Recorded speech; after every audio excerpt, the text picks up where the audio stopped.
Biden était sioniste et Trump est sioniste. Et ça a été rapporté par un média israélien. Alors moi je parle pas hébreu donc je vais essayer de le dire. Selon Yediot Aharonot, on demandera à Frank Walden de me corriger. Il y a le rabbin Aaron Teitelbaum qui est l'un des 2 grands rabbins de la secte de Satmar qui a été invité. Et c'est un rabbin anti-sioniste. Et il a été invité à la Maison Blanche. Donc ça peut nous mettre à la puce à l'oreille. Est-ce que Trump a un peu changé? Il y a aussi d'autres, alors là aussi où j'ai un peu déchanté, ensuite je vous laisserai intervenir, enfin là où j'ai un peu déchanté, là où je me dis, je me mets en signal alerte, j'ai aussi lu des articles où pour faire plier Benjamin Netanyahou, Trump aurait dit: on fait les négociations, si ça va pas, carte blanche, tu peux reprendre ta guerre, on en a rien à foutre, tu feras ce que tu veux, et les États-Unis t'aideront.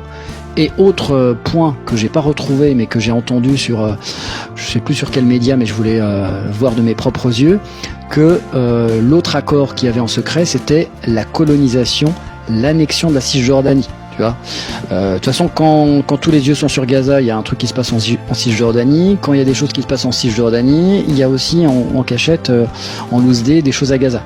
Donc ça, il y a que l'avenir qui nous le dira. Est-ce que il se dit c'est son dernier mandat, on va être sage, la guerre ça coûte cher, donc on arrête les conneries, ou est-ce que il va faire une petite pause et puis il va reprendre de plus belle, on le saura bien assez tôt. Alors, moi je vais donner mon avis. En fait, avec plaisir, Nola, et tu es le champion en titre. Ah bah il est parti, YMS. C'était Yanis, hein? Oui, Yanis. Ils vont faire une pause parce que déjà, ils ont tellement donné d'armement, que ça soit pour l'Ukraine ou Israël. Là, on parle de 8 milliards de dollars. Donc, je pense que l'industrie de l'armement aux États-Unis a tourné à plein régime. Et je pense qu'il y aura une trêve, soit que ce soit sur l'Ukraine et Israël. Et je pense que c'est pour ça que d'ailleurs Benjamin Netanyahou ne voyage plus. Donc la seule solution sine qua non,